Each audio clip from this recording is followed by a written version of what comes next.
Hello, everyone. My name is Lucifer, and welcome to Are We Still Friends? Which is a visual novel for this year's Spooktober.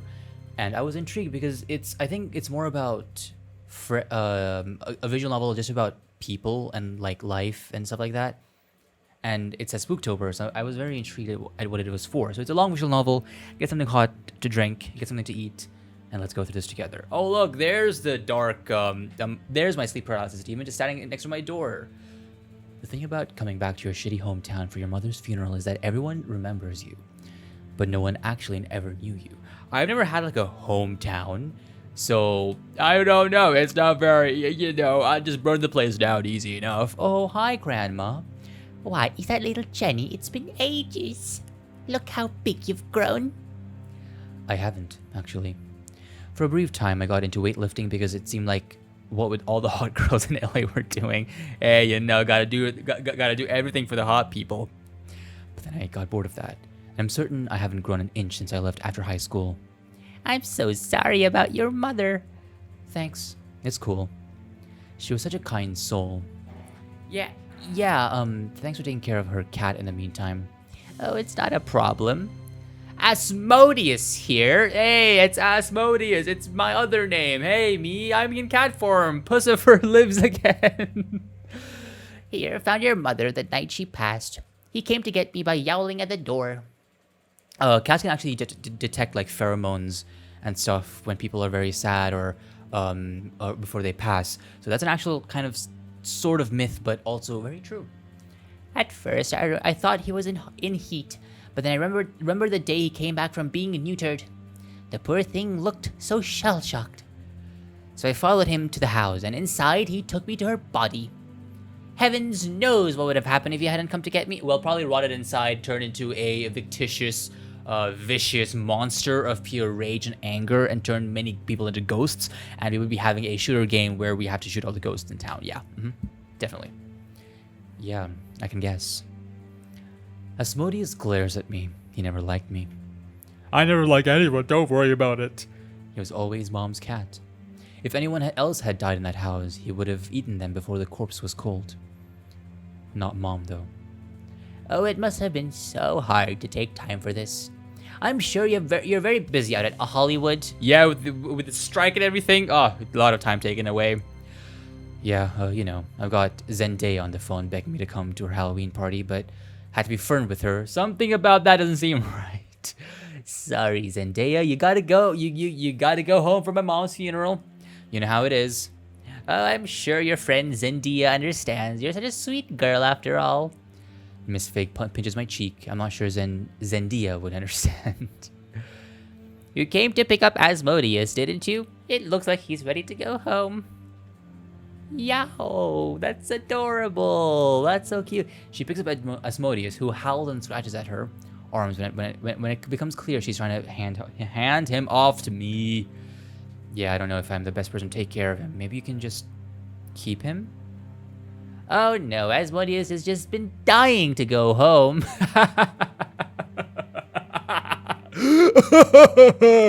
Oh, the best puns. Only the best puns here at Lucyco. He doesn't seem to understand that your mom is gone. You know, animals are like that. I suspect that he might know more than me. Big cat brain and all that. Have you heard of the day that dog in Japan who waited every... Yeah. I've seen the movie. It's a great movie. I recommend you guys watch it. I don't think that's Asmodeus. Nonsense. You have to take him home and to let him start grieving. Poor things probably thinks he's on vacation right now. Asmodeus screams like she's carrying him to the gates of hell. Or the vet, somehow managing to focus all her vitriol in my direction. Somehow he knows it's my fault. He wishes I'd stayed away. Thanks, Miss Fig, but really I think he'd be happier with you. He's probably gotten used to living with you, and it'd probably be a big shock for him to move again suddenly. Nonsense! You just need to pick up the schedule I've kept with him. I like to play with him for a few hours in the morning, just before feeding him, so he doesn't get a tummy ache afterwards. That's not how tummy aches work. Is your food causing him tummy ache, Mrs. Fig? Ms. Fig. I also brush him every evening with a special wire brush, just to get the knots out of his fur. Asmodeus's stare daggers at me, not into me, as though daring me to even think about touching him. Oh, well. Miss Fig dumps Asmodeus in my arms and he immediately tries to shred my face into ribbons. Goodbye, Asmodeus. Now you rest up, dear. I'll bring over some food later tonight. Maybe something with pumpkin? It's almost Halloween after all. Ooh! And also, I suspect that you're just trying to get rid of the cat, weren't you? You were trying to get rid of the cat. I know, Miss Fig. I know things. I know more than well, no, Asmodeus knows more than me, but I know more than Asmodeus sometimes too. That'd be great, thanks. And thanks again for taking care of Asmodeus and helping with my mom's funeral. My throat's dying and all that. If there's anything you ever need. It was nothing, dear. An old woman like me doesn't need anything.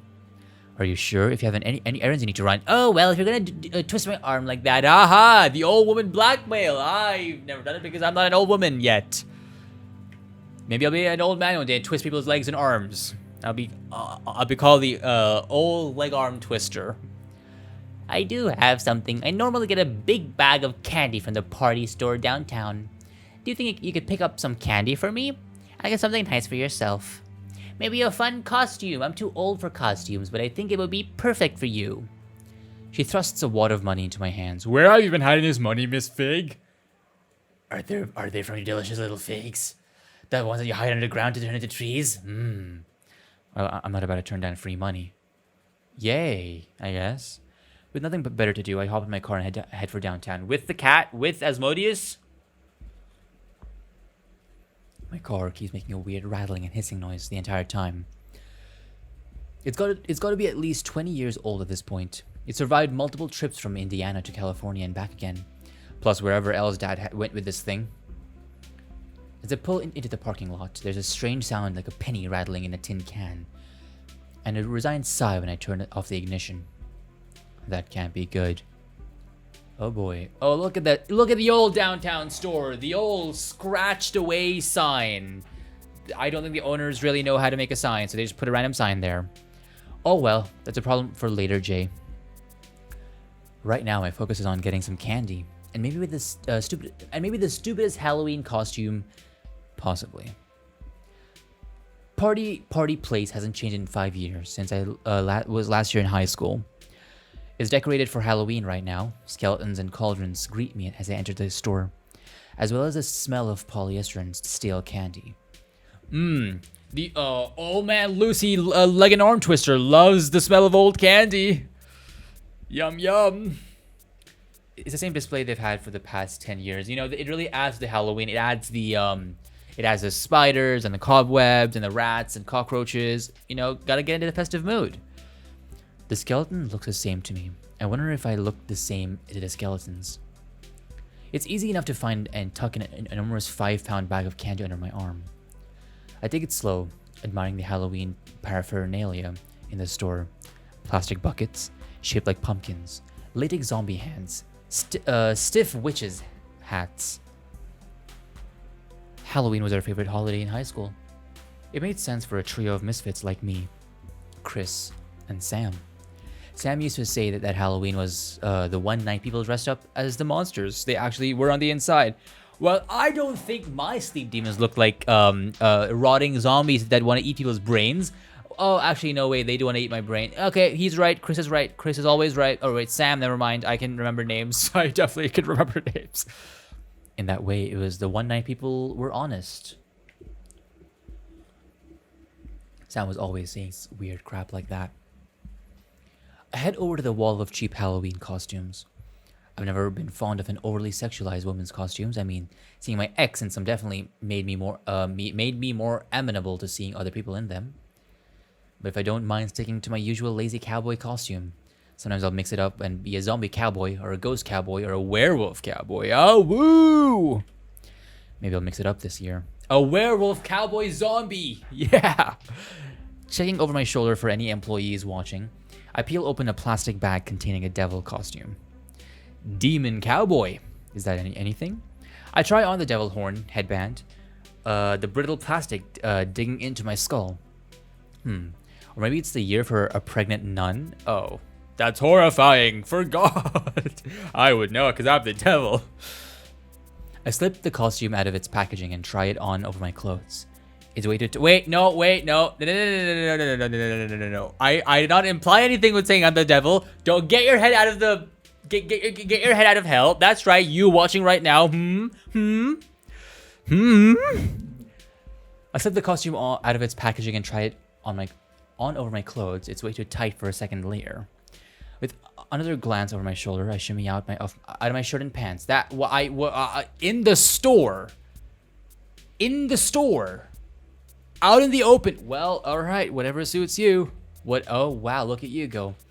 I'm so distracted trying to figure out my fit that I don't notice the family approaching. Oh, there is a Chris. There you go. I'm just saying, maybe we could do something different for this year. Jay, is that you? Oh. Hey. I'm halfway in and out of my sexy pregnant costume, which is skimpy enough as it is. Well, I was caught in the act. You know me, I love testing out costumes in stores when no one's looking. Don't ask why. I'm practically just a pregnant woman in my underwear with a big scarf around my stomach. That's one of my best friends from high school. Yeah, I'm sure he's having a great... Oh, wow. Also, there's a woman next to him. She does not look happy. Oh my god, how have you been? It's been years! The next thing I notice is the woman by Chris covers her child's eyes. Holy crap, is that yours? I mean, sorry, holy shoot. Wow, I didn't expect to see you here. I mean, you must be back because of your mom. I'm so sorry for your loss. Forget that, you have a child? You have a spawn? The spawn of Satan is here! Yes, let me introduce you. Let me introduce you. This is Arlena. I make my voice bigger so I seem bigger, you know. My wife, and this is our son, Malcolm. And he's in the middle. Haha! I haven't watched the show, but it's a fun reference. Hey, I'm Jenny. I'm Chris's friend from high school. I use one hand to cover myself as best as I can with the costume, the other outstretched to shake Arlena's. Arlena delicately takes it. She does not look very happy or pleased about this. Arlena delicately takes my hand, like she thinks I'm carrying some communicable slutty disease. It's a pleasure. I can't believe Chris is married now and he has a kid. He's barely a month older than me. His kid must be, what, 2, 3, 7? I don't know how old kids have to be to walk. I think it's around 3 years old, right? 3 to 5 years old. Sorry about the outfits. Arlena, I can do words today. Looks me up and down disapprovingly. Crap, I feel like such an idiot. Hey, you know, we're just about to head back for dinner. Did you want to join us? You can meet us in the parking lot after you've tried on your costume. Yes, please. Yeah, let's do that. It was good meeting you, Jenny. Oh, it was good meeting you, Jenny. I can't do voices right now. Arlena offers me a strained smile as she guides her son away. Chris lingers for a bit, smiling awkwardly like he's looking for the right words, then pedals away with an awkward finger gun. Yes! Finger guns! Finger guns! Finger guns! Finger guns! Everyone should be finger gunning right now. You be finger gunning right now, alright? You right now. Hi, I just wanted to see if there's anything I can help you with. Oh. Sorry. I just fell down. I just fell. Oh no. After disentangling myself from my clothes, I'm forced to pay for all the costumes that I try on. Wait, I only tried one costume on, didn't I? God damn it. Pregnant nun cowboy? Is that anything? I mean, that's possible. You can be a nun, become a cowboy, and then be pregnant. So a pregnant nun cowboy. Yeah. Well, the other way around, but still. I met Chris and his family out in the parking lot, where he gives me his address and an invitation to join them for dinner. It's a balmy 60 degrees in Indiana autumn. Wait. Okay, this is for mashed. This is for mashed. Indianapolis. I said it correctly. Whoa! I struggled to say that word so much for the past 3 years. I'll forget again. But hey, that's for you, mashed. I wait until they pull away before getting into my own car. Crap, that was awkward. In high school, Chris would have a good laugh about the pregnant nun thing. I'm not sure how he feels about it now since he's got a wife and kids. We're both 23. 23? Holy crap. That's so young. Why do you have family so young? But it feels like Chris has lived a lifetime more than me. I mean, my parents had me when I was young, and they were happy about it because they can relate to me more and, talk easier to me. So, it's up to you, I guess. Devil! A few months ago, I was still going to parties and clubs and at bad improv shows and stumbling home at 2 a.m. I mean, hey, that sounds like a time for you. And that was only after getting wasted and hollering down the streets with my young hip artist friends. Chris probably has to tuck in his kid by 9. He probably has scheduled missionary wahoodle with all the lights off. I shake my head and sink further into my seat. Well, one thing at a time. I have a dinner to get to. My throat allow me to talk. The sun is setting as I turn the key in the ignition, only for the car to make a strange sputtering sound and give out. Was I not supposed to meet them in the parking lot? Was I not supposed to meet them out here? Ah, crap. I thought this might happen. Yeah, a couple of minutes ago. I should get it checked out, huh? Well, at least Chris wasn't around to see my car break down. I trekked to the bus stop down the block and wait 30 minutes for the earliest bus back to the suburbs. I tried to kill time on my phone, but I deleted all my social media apps last month in an effort to be more present. Unfortunately, I don't particularly want to be present right. That is a mood. That be a mood. I idly wonder how much alcohol is in my parents' liquor cabinet. I yawn as I play a few half-hearted rounds of Sudoku on my phone. I haven't been getting much sleep lately. Finally, I board the bus, cradling my party place bag in my lap. The closest stop leaves me a 15-minute walk to my front door. At the foot at my door, I spot a foil-covered platter with a note from Miss Fig. Aw, that's so sweet. Very unhygienic, but very sweet. Aw, Grandma. That's so awesome, Grandma.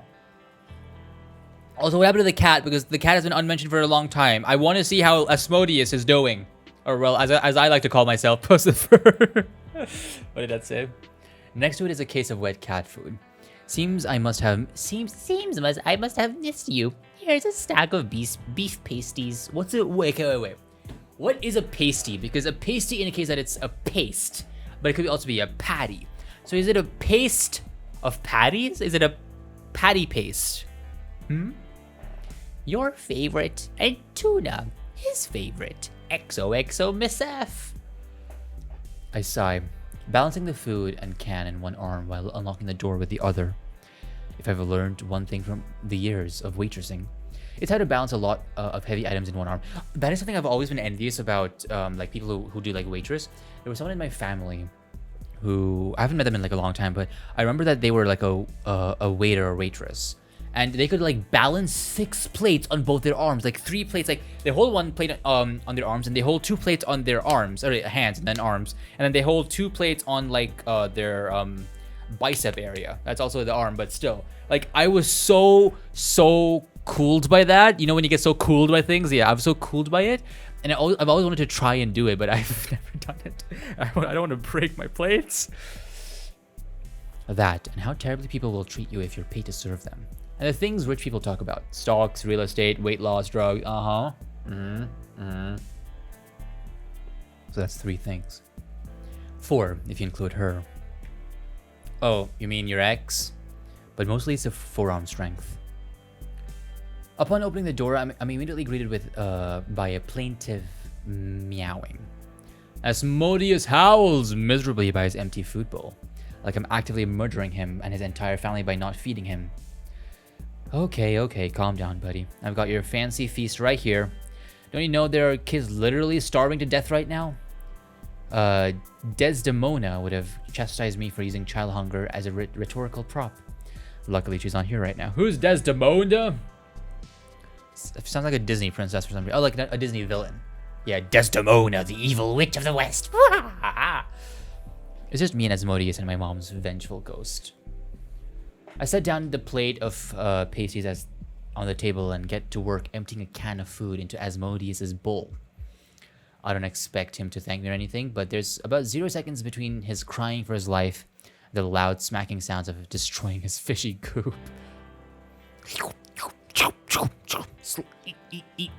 I've got about an hour before I have to meet Chris for dinner. So as I hop into the shower to change, I have to consider what I'm going to do in terms of transportation. I don't have my car. I'll deal with that later. When I first got home, I checked out all the rooms expecting to feel some sense of nostalgia that never came. In the garage, I found Dad's old tools and junk, the stuff still exactly as he left it. Mom never cleaned it out, just kept adding stuff on top of it until it resembled a hoarding situation. Yeah, I can see that. It's very organized, as Sherlock Holmes would like have his house organized. Underneath, boxes of old Elle magazines and bags of Mom's clothes. Out of fashion past a year, she said, like it was humiliating for her to be wearing 2-year-old clothes in northern Indiana. My clothes are like a year old and I use them so much that they get worn out so fast. I found Dad's old motorcycle. He tried to teach me how to ride it way back in the day. I stuck with it for so long, even though I hated it. The grooves of the handle still felt familiar under my hands. I could probably ride it to Chris's in a pinch. The muscle memory is still there, but I don't want to. Riding a cycle is great. Also, Asmodeus is on the loose. Oh no! Oh no! Asmodeus is on the loose. No! I didn't like it back then, and I still don't like it. So I still don't like riding motorcycles now. Chris and I used to complain all the time about how dangerous they were, as we smoked weed and dangled our feet over the edge of the bridge that we went out over the ravine on the edge of the town. Oh, Asmodeus is asleep now. That's nice.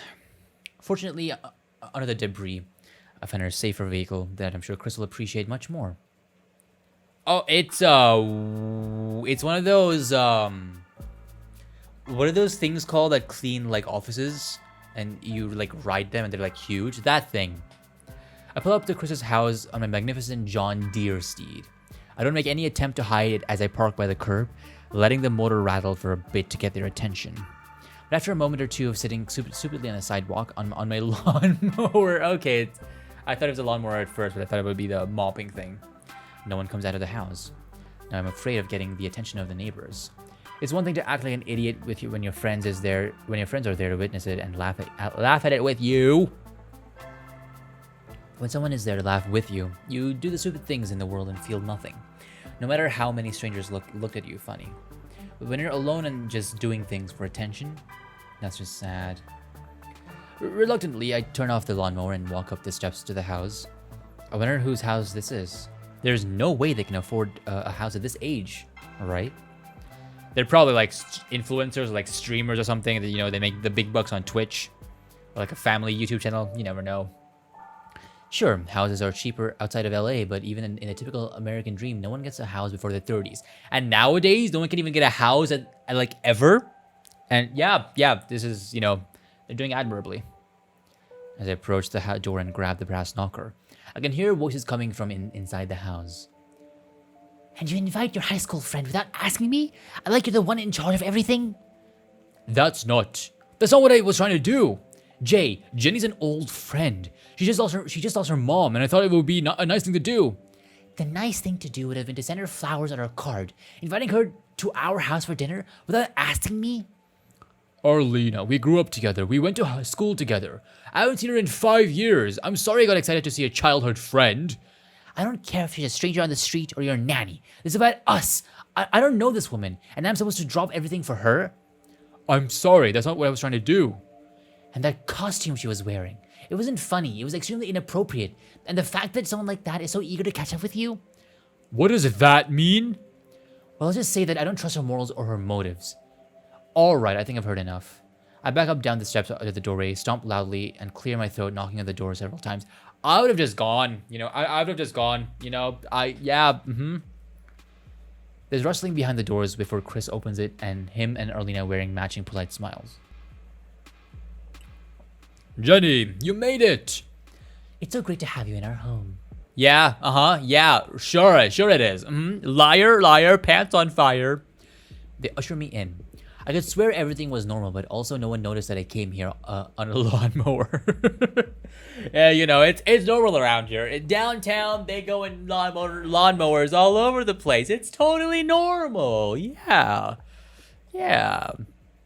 So how long have you been? Oh, that's me. Never mind. I can recognize myself. I know who I am. I live, therefore I am. Yeah. So how long have you been two together? Dinner crawls along at a painfully slow pace. Normally, I disappear into my food, but I'm ostensibly the reason why we're all gathered here today. I feel obligated to make small talk. 4 years now. We met just after I graduated from high school. Orlena's parents used to live out here, but she was raised by her grandmother in New York. She was visiting when we met. Hey, walk in here is my only New York thing I can say because I'm streaming the Mafia games right now. Oh, God. New York, huh? I imagine it's pretty different from here. Jenny moved to LA a few years ago. As I sip my hot water. Oh, yeah, that's hot water. It's warm now, but it's hot water. So you're both big city people. You have that in common. He says, awkwardly trying to get a conversation going. What did you do in Los Angeles? You know, a bit of this, a bit of that, just figuring it out. You left 5 years ago, right? How's the acting going? How's the acting going? Meet any celebrities? Once I thought I saw Idina Menzel, but it was just a mannequin with a strong jawline. But acting, yeah, it's, you know, when I was out there, I found that there's all these different kinds of arts. Like some of my friends were doing multimedia, new media, all this installation stuff. Your friends were artists? Did they have exhibits anywhere? She looks so unimpressed and unhappy. No, sort of. It was an underground indie art scene, and there wasn't really anything official. More accurately, we sat around and got high and came up with ideas that no one ever implemented. Yeah. When one friend actually did, we cut her out of the group for selling out. That's rude. Come on, you gotta. What's the thing called when you help support your friend? That's right. I don't have friends. I wouldn't know the word. Yeah, you know. I see. Chris, isn't your sister in LA doing art? Maybe you should connect the two of them. Oh, I haven't spoken to her in a while. No, that's fine. Really, thank you. I'm taking a break from all the art stuff right now. Anyway, maybe later. Very well. I heard that she does fine art anyway. Museum stuff. Perhaps on the independent scene you were part of. Wow, she looks... Wait, did her expression change? It did change into disdain. Look at that. Disdain all over her face. I bit my tongue and avoided saying something I'll regret. So, did you know this house used to be Orlena's parents'? I guess when you said that she lived around here. They retired to Maine and left us a place. There was a couple that lived here. The ones that decorated every Halloween with big inflatable pumpkins. Are you planning on doing that this year? Arlena laughs like the idea is absurd. No. Chris makes a face somewhere between a smile and a grimace. Arlena doesn't have as much Halloween spirit. There's nothing to be spiritual about. It's a holiday that merely gives kids excuses to be pests and overindulge in candy. Well, you certainly have an opinion. Sure. I mean, Chris, you have a taste in opinions as well. Oh, it's all in good fun. You know, Chris and I used to trick or treat as kids, probably just until we were 10 or so. But then we grew out of it. Chris flicked his eyes towards me. Actually, we trick or treated far past the appropriate age. If we were turned away, Sam would make. If we were ever turned away, Sam would make sure we. I can't read words. Oh my gosh! It's the Halloween spirit. The Halloween is going through me, so I can't read words. Oh no! Sam made sure we reminded them of their trick part of the expression. Yep, we used to do it as kids, definitely not as teens. I'm glad you grew out of it. I can't stand teenagers and adults who still partake in it. It's an activity for children. I mean, that's one view to have. It doesn't necessarily have to be that way. As long as you're having fun, playing it safe, and everyone's okay, then there's no harm in it. There's no harm in trick or treating as adults. You know, it's totally fine. You know, I mean, most people would disapprove, but hey, as long as you know you're doing it for fun and you know that you're an adult doing it, then it's okay. Right. Speaking of children, are you taking Malcolm trick or treating? Got any fun costumes for the party place? No. The week after we're celebrating Malcolm's birthday at church. We were only picking up party favors for that. It's unfortunate his birthday falls so close to a holiday of sin. Holiday of sin? Okay, she sure has opinions. Big opinions. Sin? Halloween is inherently a sinful holiday.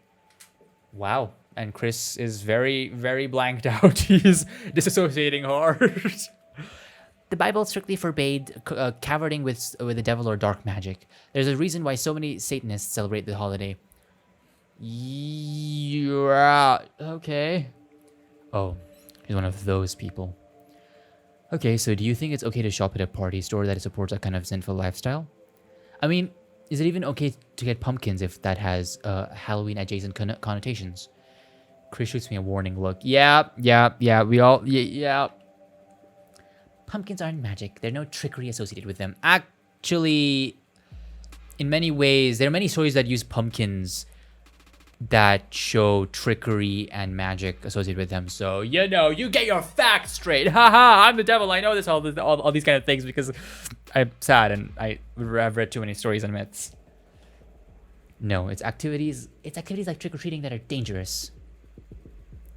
I've even heard that there are people putting drugs in candy. What, like someone's replacing the kids' Smarties with fentanyl? There's an opioid crisis going on, and the Satanists are just giving away their drugs for free.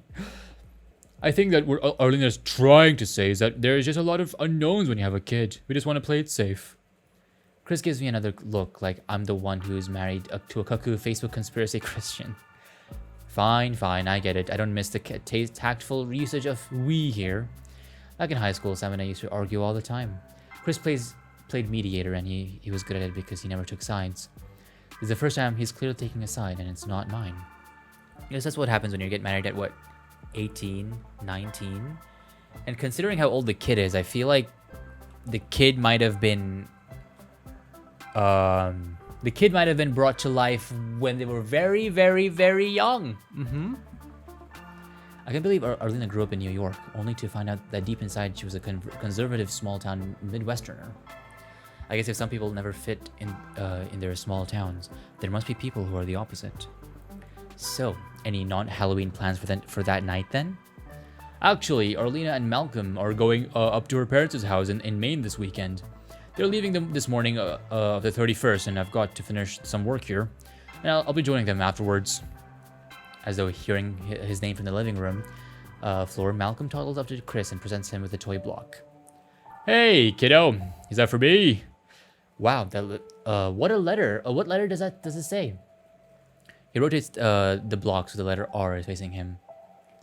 Malcolm babbles and claps, and Chris hypes him up like he's just recited all 50 US states. Which he can't do, because he's a baby. Unlike me, who can actually recite most of the states and maybe half the capitals. Someone's jealous. How old is he? 3? 4? Can 4-year-olds talk if I could talk to?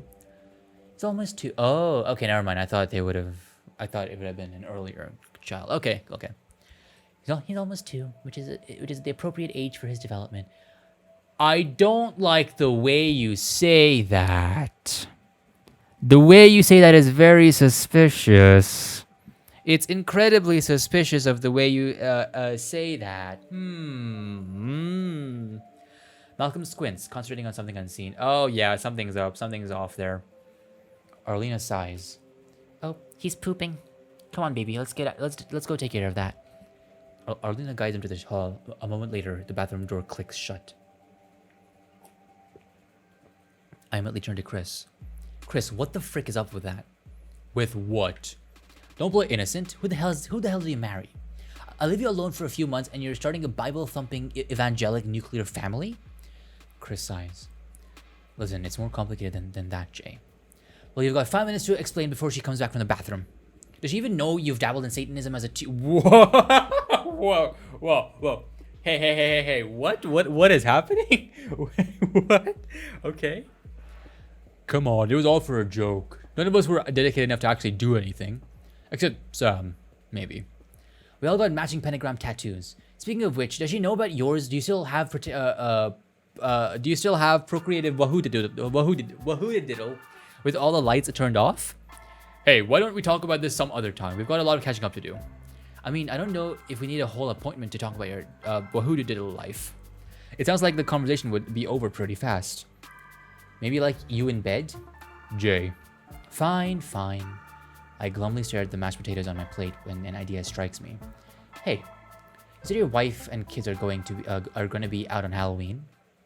Oh, they're gonna catch up at the time, aren't they? They're gonna talk about life and catch up and figure out that life goes all over the place. And it's all a fictitious mortificis of antithesis of our Thesis. Yeah. I can do big words.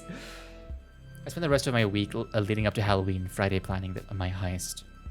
I'm gonna break Chris out of his dumb household and marriage. Even for just a little bit. Wait, if they're gonna go, why do you have to break him out? He can go out himself, can't he? Because, sure, alright, a heist sounds cooler. Beneath that responsible exterior, I know my old friend is still in there, just waiting to be let loose. I sent Chris a few texts throughout the week just to remind him I'm here, to pry out the details about when exactly his wife and kids are leaving. He's gotten pretty bad at replying to my texts, or he's doing it on purpose. You never know. In high school, he was the first to respond. Sam and I were the sluggards. If you don't get back to a text immediately, it takes us days to get around to it. But now Chris is the one who's always apologizing. Sorry you missed my text. He was busy with his family, busy packing for his flight. Whatever, it's fine. I'm not trying to text him anything time sensitive. I have to spring my plans on him in person the day off. Otherwise he'll inevitably back out. I'm just biding my time at this point, waiting for Arlena and Malcolm to leave. Then I'll show up at Chris's house, convince him to come with me for a night of Halloween fun, and remind him of the good old days. I'm so excited to be the prospect I can't sleep. Well, let me clarify. I haven't been sleeping well for a while now. I've tried it all, the sleep hygiene stuff, the meditation YouTube hypnotists. Nothing really knocks me out like some pills I got while living in it. Oh, okay. The mysterious, suspicious pills from a big city. Ooh. I'm running out now. Desdemona used to be my plug. She always knew somebody who knew where to get the uppers, the downers, and everything in betweeners. I ran at a Xanax around the time I got here. I've been taking it every night basically since I broke up with Des. Without it, I haven't been able to fall asleep. I've taken to breaking into my parents' liquor cabinet for a nightcap these days. There's some fancy whiskey my dad was always saving for a special occasion. Looks like my mom hasn't touched it either. Guess they were waiting for something to celebrate, and now it's too late. Sometimes a drink helps, and sometimes I'd lie in my childhood bed, wide awake, watching the ghosts of my mom hovering by the door. Sometimes I hear heavy, angry footsteps coming down the hall, and I tense up instinctively. But there's never anything there. For me, whenever I lie in my bed, because I've had the same bed technically for a long time now. I have to change it, but but whenever I lie in it, sometimes when I can't sleep, I tend to like listen. Like, it's kind of weird. I kind of like try and hear outside my room to see if anything's happening, because when I was a child, I used to like stay up till late, hear my parents and make sure they go to sleep, then get up and play games and stuff like that. And I used to like listen outside my door, and I used to be very good at it. And I'm still okay at it, I think. I'm not living with anyone, so I don't know if I'm good or bad at it. And sometimes it gets really anxious because now I'm imagining that there are people outside over there who want to come inside and I have to hear them. Oh no! But there's never anything there. It is an old house. By the time Halloween rolls around, I've been preparing for the better part of my week. I've got a heist! Let's go! The Halloween heist! I didn't get a wink of sleep last night. There's nothing I can't solve with another Red Bull. With a duffel bag slung across my back and cowboy costume adorned. Really, it's just flannel and jeans. I pulled up to Chris's house on my lawnmower. Howdy, partner. Heard there was a lonesome soul around this part of town looking for some mischief on this night of devil. Jay, is it a lawnmower?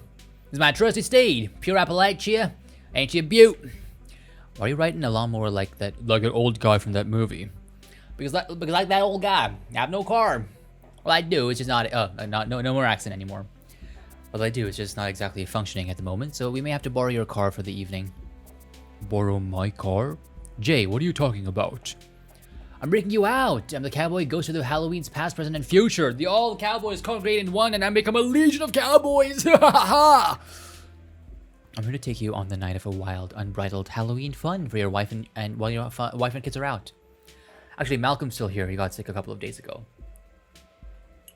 we thought it would be better if he stayed behind, and I'd take him with me when he recovered. Well, that's not a big deal. We can get Miss Fig to babysit, and we'll pick him up at the end of the night. It'll be like you were never ever gone. Miss Fig's babysat for us before, but, well, I think she's better with cats than with kids. Especially with Malcolm's sake, I feel like I should be here with him. Come on, what's the worst that could happen? Kids get sick all the time. Oh, crappity wappity. Gotta go back. What else are you gonna do? When else are you gonna get a chance with Arlena out of the house? Arlena's expecting me to stay with Malcolm, and she's definitely not okay with me abandoning him to go out and do Halloween shenanigans. That's not how Chris talks. I mean, Chris, you know, he's not feeling very deep right now. Chris, you deserve this. When's the last time you did something just for yourself? Listen, Miss Fig understands discretion. You'll ask her to call us if anything comes up, and nothing will. She doesn't have to tell Arlena a thing. We'll be back before you know it, and you'll have gotten a chance to kick back, and no one gets hurt. You'll be reunited with your kid before you know it. Ugh, that's just such a sort of weird thing to say. Your kid, Chris's kid. Chris, you are a kid. What? Chris, this is my gift to you. A night of real Halloween. Spooky crap. Drop off your kid at my neighbor's house and let's have a good time. You know, this is your only chance before your wife comes back. Besides, didn't you say that you wanted to catch up? Catch up? I do, but... Come on, I spent all week planning this. I've got secret destinations and activities. I tug at the strap of my duffel bag enticingly. That looks like the handle of a shovel sticking out. Tell me we're not burying any bodies. Just your body. Ha ha ha ha. Definitely not. We're not going to bury any bodies. Tell me we're not digging up any bodies either. There's only one way to find out. Chris shakes his head. For a moment, I worry that I've lost him with my body burying rhetoric. But then he sighs, swoons, and does his best impression of a southern debutante.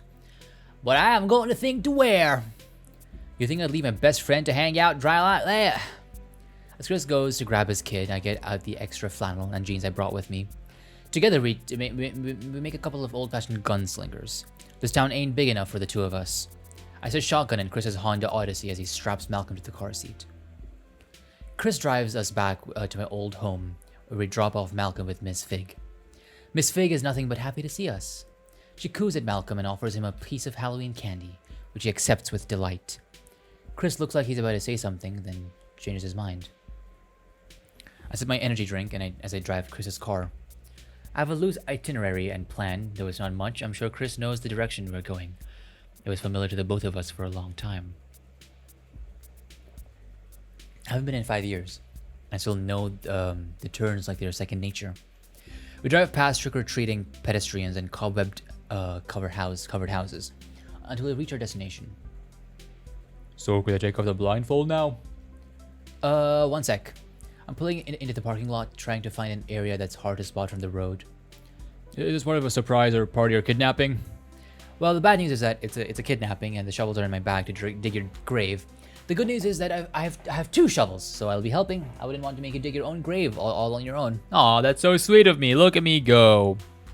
Aw, how sweet. When I guess where we are, I bet it's a ditch you're gonna. It's the ditch you're gonna dump my body into. No, it's a strip club, a portal. No, it's just a strip club. A portal to hell? I back the car into a secluded area and put it into parking. I highly doubt anyone's around here on a Friday night, but it doesn't hurt to be careful. We're just here for some unfinished business. I press one of my shovels into Chris's hand. Sounds ominous. Okay, you can take your blindfold off now. Ta-da! Chris rubs his eyes and squints out of the window. You brought us back to school? Sneaking into the school isn't difficult. We've done this plenty of times in our past. The hole in the fence by the basketball courts hasn't gotten any smaller, though we've gotten bigger. I throw my shovel through first, then I get on my hands and knees and to shimmy through. Returning to my high school grounds elicits more nostalgia than anywhere else I visited on my trip home. Concerning.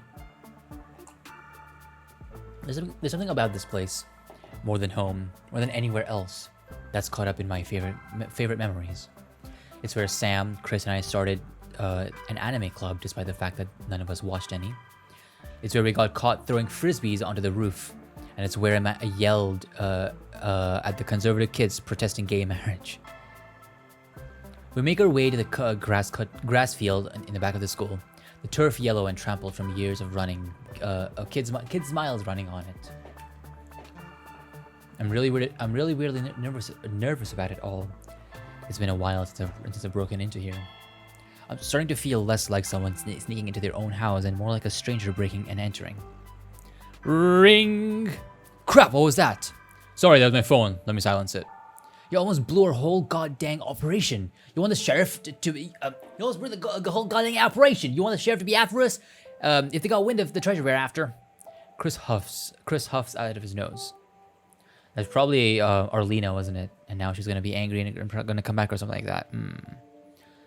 No, sire. But speaking of the treasure, do you even know where Sam buried this thing? Sure I do. I think he left 30 places towards the fence, turned left, and another 30 towards the center. Or maybe towards the right. So you don't know. So how hard can it be?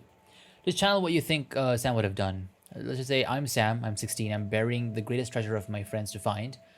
Where would I bury it? Literally anywhere. Continuing to channel Sam, I walk out to the middle of the field and I toss down the head of my shovel to break ground. Shifting my weight onto the spade, I crack the dry dirt and feel it give way under me. I've got a good feeling about this spot. We're gonna get in so much trouble. Chris grumbles, but he picks up his shovel and starts digging too. Aha, I knew it. You're a digger too, Chris. You're digging as well. We all dig together here at Lucy Co. At Lucy and Co. At Lucy and his cooperatives. Oh boy, here we go. So, fess up. You told me you'd explain how it was more complicated than it seems. What the hell happened there? Why do you marry her? How did you end up having a child with this woman? Well, you know, when two people love each other very much. When mommy and daddy love each other very much. So maybe the birds and bees. How long were you two dating for? Malcolm's what, 6 months? 5? When Jay, you were 5. Wait, what? Malcolm's what, 5, 6 months? What? 5? Jay, when you were 5, you were in the first grade. You could say an entire sentence. Sorry, I don't know the exact stages of a child's development. Chris tosses a shovel full of dirt to the side and wipes his brow. He's turning 2 in a week.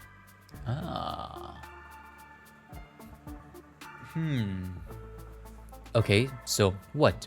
The max you could have known this girl was for 2-3 years before deciding to have a baby? 3 years is a long time. You ever dated someone for 3 years? So what? You started dating 5 years ago? That's right after we graduated. The Chris I knew would never have fadoodled with a girl like her. So the question remains: how did that she demon get her claws into you? Well, she would think an angel because angels and demons, but first of all, that's my wife you're talking about. My wife. I don't know what this reference is. Okay, I knew you'd do that. Come on, stop beating around the bush and tell me. There's nothing to tell. Sam wasn't around and you went off to LA. I was working at a Pizza Hut and going nowhere. There happened to be a new girl in town, visiting her parents, and I thought she was cute. She's pretty hot, I'll give you that. Thank you for your input. Sorry, continue. So we tried to figure out where she was hanging out and what she was doing, and we went on a couple of dates and hit it off. And I don't know. It was the right place at the right time. She was getting involved with the church, and she was looking for a reason to stay in town. And I know a lot of church stuff is cookie and weird, but some of it's okay.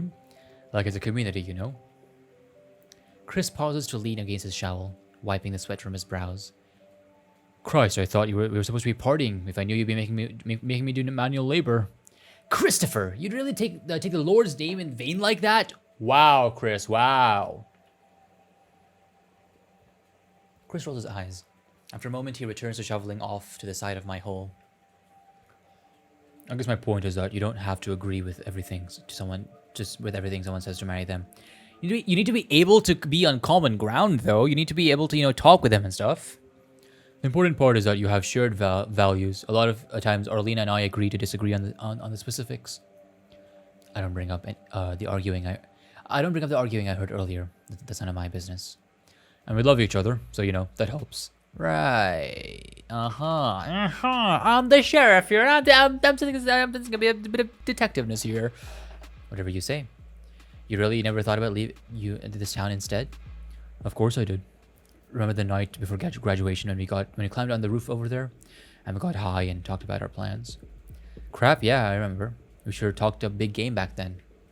If I remember correctly, Sam was going to go to Seattle or something, do music. Never mind that he had no real plan. I remember that. Weren't you going to follow him? I was pretty fearless up on that roof, but it's harder when you're back on the ground and in reality. I shrug. Maybe. I don't say that. I don't say that when I left for LA, it was harder to imagine staying. Do you think Sam would have gone through with it? Yeah, maybe. You never knew with him. He was unpredictable in that way.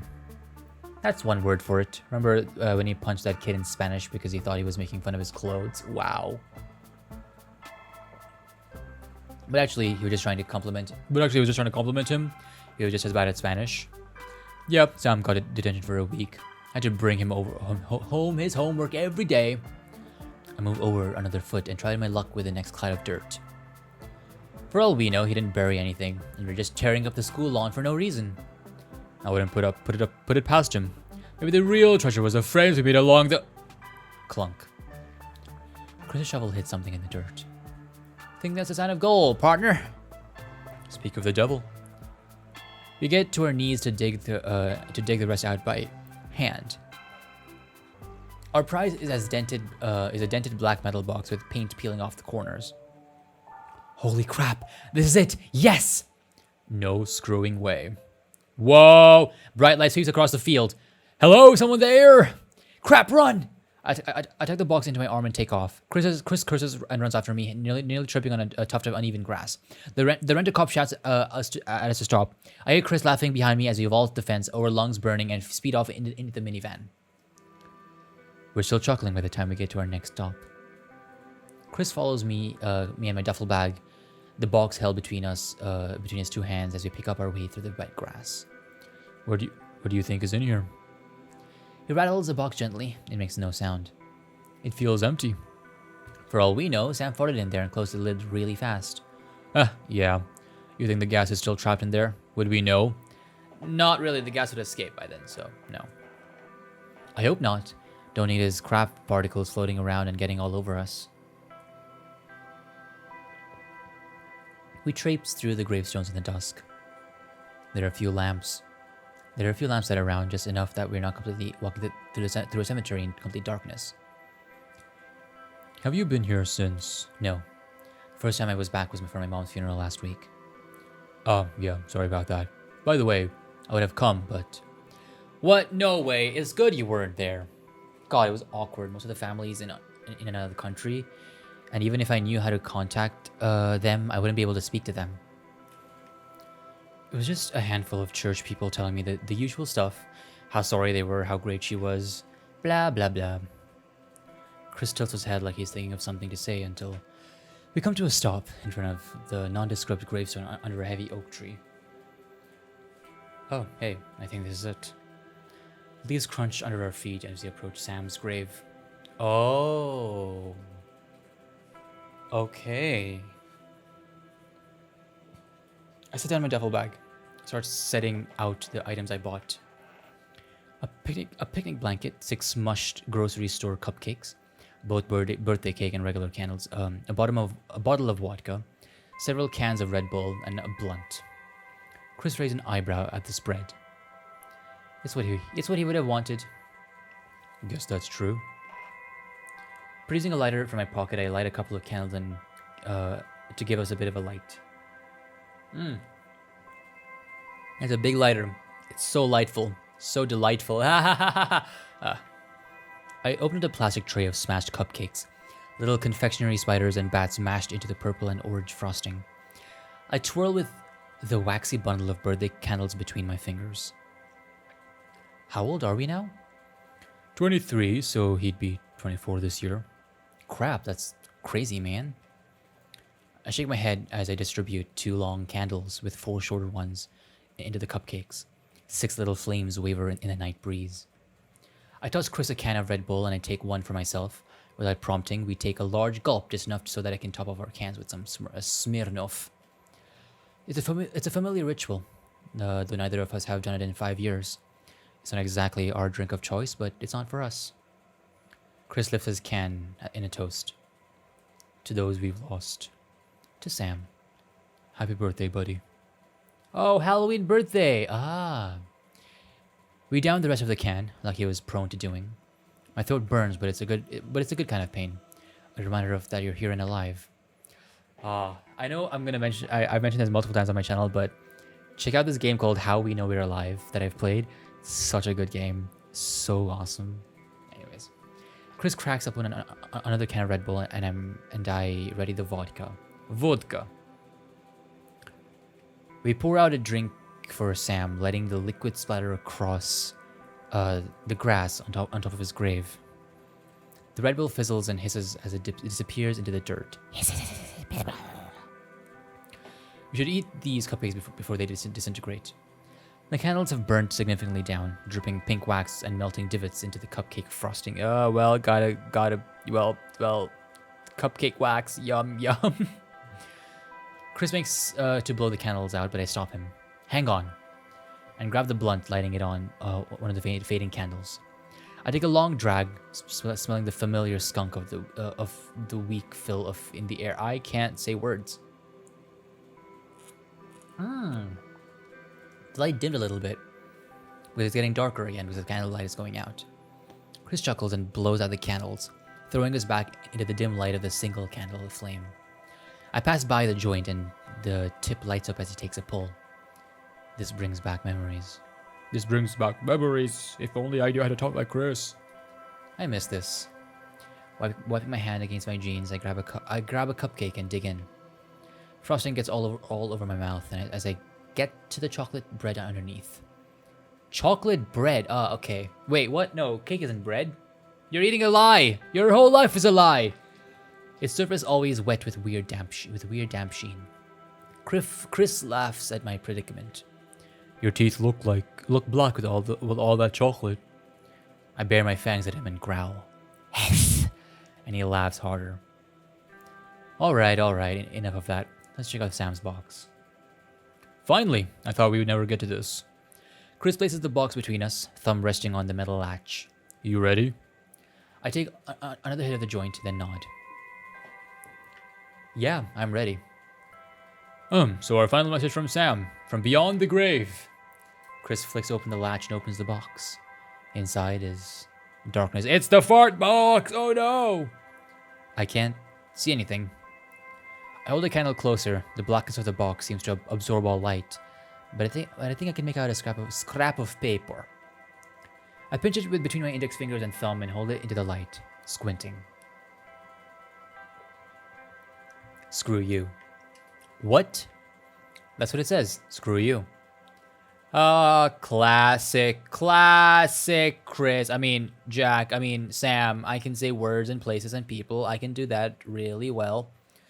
That's it? Yep, I mean, Sam's handwriting is pretty bad, so it could be bunk goo. Chris takes the paper from my hand and looks it over, front and back, as though searching for something I missed. But there's nothing else. Chris and I stare at each other for a moment.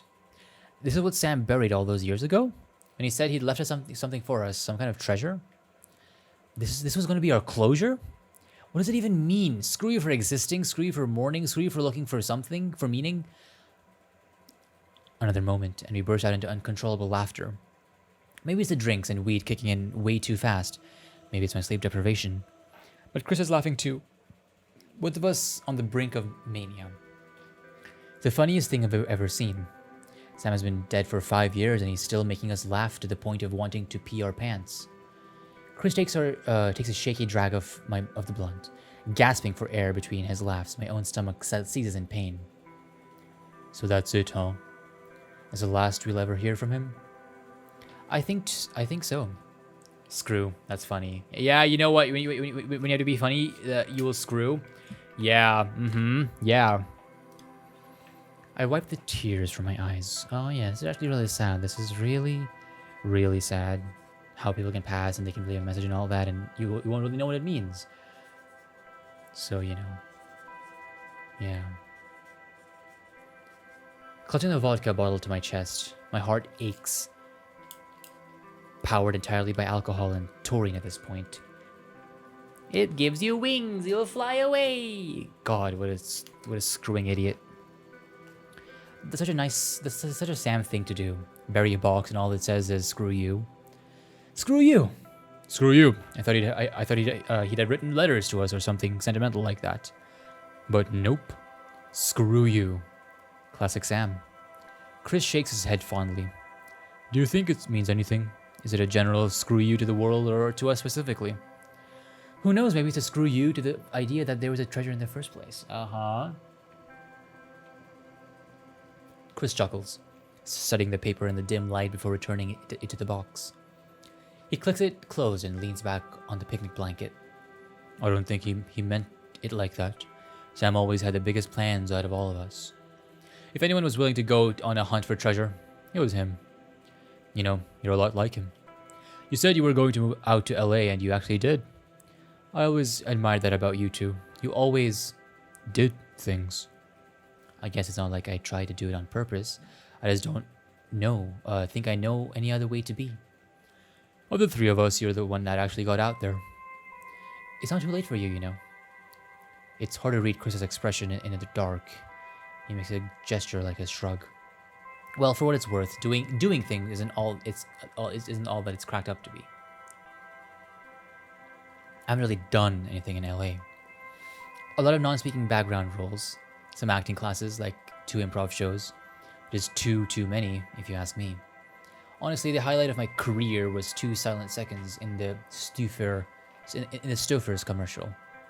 Yeah, but you're living that bohemian dream, aren't you? Struggling with your artsy friends, breaking out into song in your shitty apartment, sleeping with LA girls. Not that many girls. A lot of first dates, though. I slept with one guy a couple of times, but then he landed some minor recurring role in a Marvel movie and ghosted my plebeian butt. That's sad. But I thought you were a lesbian. Yeah, I mean plebeian as in like basic. Oh, you mean the guy I was seeing? Well, I like girls. I get the butterflies around them and all that crap, but in a way, I don't with guys. I don't think I could like love a guy, but I love casual wahoo the doodle. Are pretty different, you know. I'm not totally disgusted by guys, which isn't a good enough standard for loving someone, but it's good enough for me to wahoo the doodle around and find out, I guess. I'm flattered that you don't find me totally disgusting. Oh, don't worry. I find it disgusting on an individual level, not all men, just you. Chris laughs. But you know what I mean, right? You've never thought about being with a guy just to try out what it's like all about? What's the it in this context? Gay wahoo fiddle, obviously. I don't know. I guess I never had the opportunity. Are you kidding me, Sam? Sam would have jumped you, given half the chance. What? No, a relationship wasn't like that.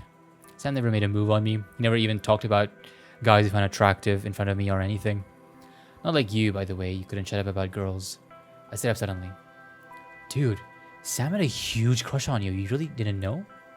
Chris squints at me through blurry eyes, propping himself up on his elbows. What? No. What are you talking about? I thought you knew. He told me once that summer when we went when we went camping down by the lake. That last night we were finishing off our beers and Sam was going to throw his can into the fire, but he told him not to. Bad for the environment or whatever. So Thram threw the can into the lake, and he swam out to get it because he didn't want to litter. I could tell that he felt bad, but he didn't want to admit it or apologize. So instead he told me, like it was an excuse. Oh crap, I don't know if I should say.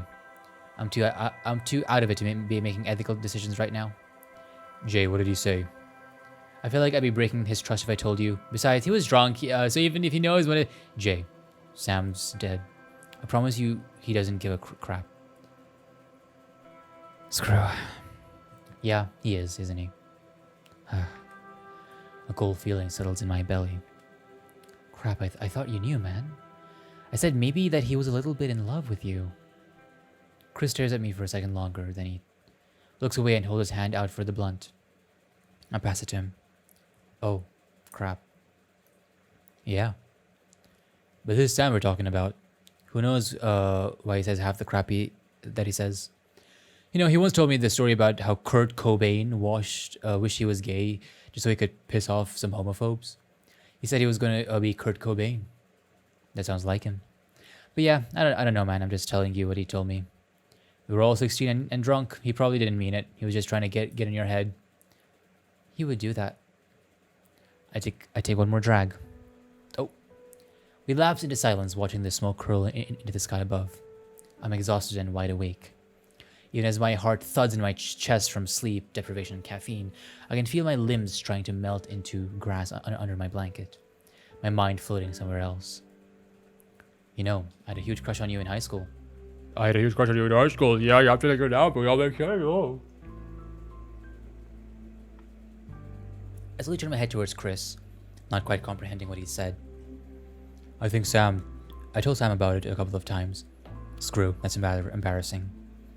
I feel like this conversation is happening on a different plane, like I'm watching myself on a movie screen. I'm invested in it, but it's not necessarily because it's my life I'm watching. It's just two people talking somewhere else. Kind of like what we're doing right now. You're watching me and I'm watching them and we're watching them together. It all makes sense. Breaking the fourth wall is cool. Haha. What, like you were in love with me? No, well, I don't know. Was Sam in love with? Screw him, I don't know. He dragged his hand across his face. Who even knows what love is at that age? You're a teenager and you're thinking a lot of stupid things and you feel a lot of stupid things stupider. Stupid things like love. Chris sighs. God, this is stupid. Do you remember junior prom? The three of us were going as a trio of singles. You and Sam were sick of the song and dance around prom, all heteronormative bullcrap. We all agreed we'd go alone together as friends, and we'd have a good time with all the teenage drama. I remember. My mom wouldn't let me go unless I pretended to have a date. He had to pick me up and do all the things we hated. The corsage, the flowers, all the stuff. Yeah, the thing is, I kind of didn't hate it. I actually liked that kind of stuff. I mean, it's stupid, I agree. But I still liked it. I saw you in the red dress, and it was all like those dumb movies we made fun of. They all made sense. I would have interrupted your wedding, fended off your parents with a cross, sat awkwardly with you in the back of a bus as what we'd done sank in.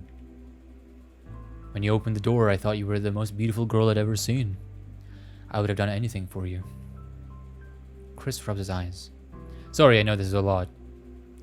My tolerance isn't what it used to be. I remember that night. I know what dress he's talking about, because I hated it. Anyway, I know you hated that dress.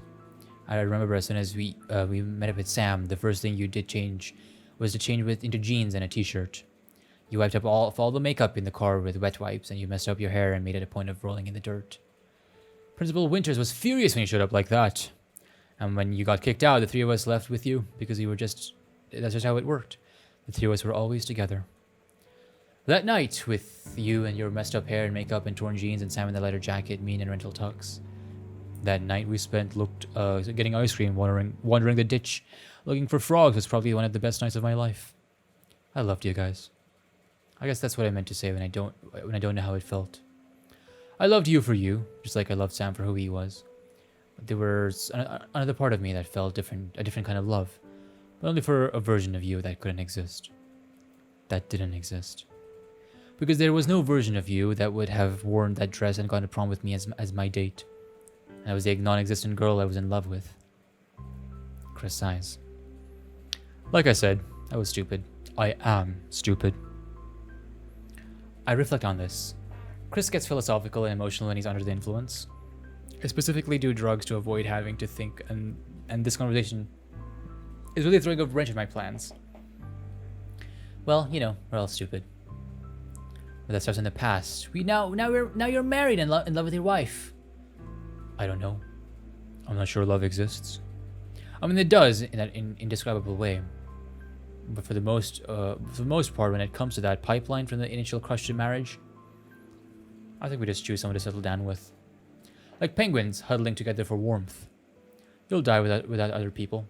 At a certain point, you have to pick someone up and help each other survive the cold. And you take turns going out to the ocean to vomit up food to keep your baby warm. and then you die anyway. But you're not a penguin. You're a 23-year-old man, or however old you were when you were married. Yeah, but you know how. You ever get asked if you've been in love, and there's a person that pops in your head, but it's not necessarily someone you dated or whatever. It's just someone, and you can't control it. Because sometimes when I listen to sad breakup songs, I think about Sam. I mean, I think of my ex too, but before her, I always thought of Sam. For the longest time after you left, I thought of you. What about Arlena? In the beginning, yeah. But even when I was dating her, I would hear someone talk about love, and I thought of you and Sam. That was why I started going to church, I lost both my best friends that month. Sam died, and you picked up your bags and moved to LA without as much as a goodbye. I showed up at your door, and your mom came out and told me you'd left. That's how I found out. I texted you, and you never responded, and one day I got a message that your number was disconnected. At first, I thought it was something I did. You'd found out I liked you, and you were so pissed that you just left, and I deserved it. And for a short time, I was really, really mad. I was angry that you were supposed to be my best friend, and you'd left me out to dry. But that didn't last. For most of the past 5 years, I've just been sad. I missed you. I went to church, and everyone felt sorry for me because of Sam. But I was mourning that the both of you, and I didn't know how to tell anyone that. Crap, I'm sorry. I don't know what else to say. I tell him I didn't mean it, and that I wasn't trying to hurt him. But I'm not sure that helps. I found Desdemona's Instagram a few months ago. What? That's how I found out. That's how I found out that the two of you were dating. Why don't you tell me? Oh, music's gone. I don't know. I didn't think it was. Wait, she didn't have contact with you though. How would she tell you? She had no contact with you. Besides, aren't you two estranged? She grew up in LA. You guys have like nothing in common. She's my. Oh. Oh. Okay. That's sure a wrench in the works. All right. She's my sister. Chris sighs. I guess what I'm really asking is, why don't you reach out to me at all? You had so many opportunities to. It's been 5 years, Jay. What do you want me to say? It's true that I didn't tell Chris that I was dating her sister, but I didn't exactly tell Des I knew her brother either. It's not like I specifically withheld that piece of information from Chris. Like I said, I just didn't talk to him at all during the time I was in LA. If anything, it would have been weird if I was in contact with him, and I chose to withhold that fact specifically. I couldn't talk to him because who I'm here isn't who I was in LA. I couldn't bear it if one world contaminated the other. Yeah, in many ways I do that too, with like YouTube and real life and all that. So I get that. Chris doesn't say anything for a while. Unsure what to do in the silence, I check the time on my phone. It's barely 9 p.m. More pressingly, I see that I missed a bunch of calls from Miss Fig. Oh crap! I immediately dial her back. What? Hello. Miss Fig, is everything okay? Oh, Jenny. Oh, honey. Thank goodness you called me back.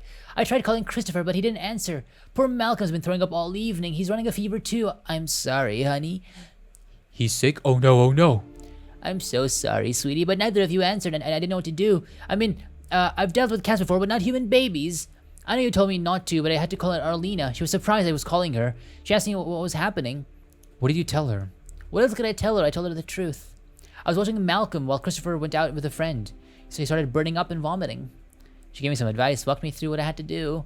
She was actually quite sweet about it. Miss Fig, is Malcolm okay? Is that Christopher? Christopher, can you hear me? I'm putting you on speakerphone, Miss Fig. Can you hear me? Oh, well, good, yes. He stopped throwing up and he went to sleep for a little bit, but now he's up and crying. I can't seem to stop him. We'll be right there, Miss Fig. Chris immediately gets to his feet, swaying a little. He steadies himself against the tree. Oh, I don't want to interrupt your night any further, but if you could help... Chris starts walking off, leaving me behind to toss as much as I could back into my bag. I stumble after him, phone still clutched in one hand. Thanks, Miss Fig. Chris and I are heading back now. Gotta go, bye. Thanks, sorry. I race after Chris, bag bouncing behind me. Chris is beelining to the car. The adrenaline must be sobering him up. Personally, I'm just getting more stressed out and anxious. We don't talk as we drive back in the car. Chris gets in the driver's seat, but I don't complain. Everything is spinning. I feel sick. All my innards somewhere sloshing around in my chest, in my stomach, in my chest. When Chris unlocks his phone in the car, I spy a bunch of missed calls and texts from Arlena, including in all caps, "Call me now." What a bro. Such a bro, right, guys? Chris sighs. Crap, did I say that out loud? He puts away his phone and performs a 3-point turn to return down the road we came down. I shouldn't have gone out tonight. I should have stayed at home. I knew this would happen. I knew this would happen. It's not your fault. It is. It is my fault, okay, Jay? I screwed up. I'm an adult. I should have been responsible. I should have done what I promised my wife. No way, dude. If your wife wasn't such a control freak, you wouldn't have had to sneak out like this. Oh, crap. I open the window in time to just hurl out onto the pavement rushing beneath us. My head pounds. Chris doesn't respond, and I take the opportunity to close my eyes